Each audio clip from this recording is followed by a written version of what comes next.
শ্ৰীযুত স্বপ্নীল পাল, জিলা আয়ুক্ত, তিনিচুকীয়া জিলা, অসম।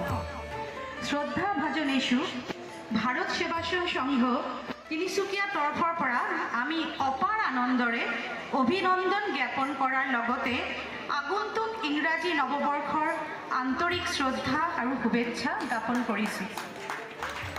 সাৰ্বজনীন প্ৰশাসন ক্ষেত্ৰত আপোনাৰ অনন্য অৱদান, দূৰদৰ্শী নেতৃত্ব আৰু সমাজ উন্নয়নত অসামান্য ভূমিকা তিনিচুকীয়া জিলাৰ লগতে সমগ্ৰ ৰাজ্যৰ বাবে প্ৰেৰণাৰ উৎস।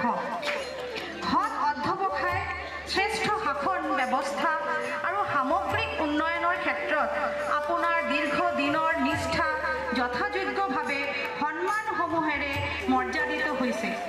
সাৰ্বজনীন সেৱাৰ ক্ষেত্ৰত আপোনাৰ অৱদানৰ বাবেই আপোনাক ভাৰত চৰকাৰৰ প্ৰধানমন্ত্ৰী উৎকৃষ্ট সৰ্বজনীন প্ৰশাসন পুৰস্কাৰ 2024, তিনিচুকীয়া আৰু অসম চৰকাৰৰ অসম কৰ্মশ্ৰী 2024 পুৰস্কাৰে সন্মানিত কৰা হৈছে।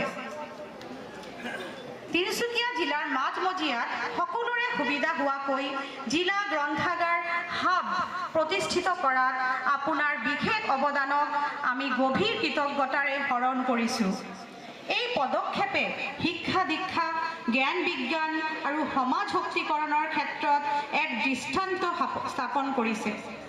এই শুভক্ষণত ভাৰত সেৱাশ্ৰম সংঘ তিনিচুকীয়াৰ যোগেদি আপোনাক গৌৰৱপূৰ্ণভাৱে অভিনন্দন জনাইছোঁ আৰু আগন্তুক দিনবোৰতো সমাজ সেৱাৰ ক্ষেত্ৰত আপোনাৰ নিষ্ঠা, সততা আৰু কৰুণা অটুট থাকক বুলিয়েই আমি আশা ৰাখিছোঁ। আপোনাৰ পথ চলা সদায় সফলতা আৰু মহিমাৰে উদ্ভাসিত হওক।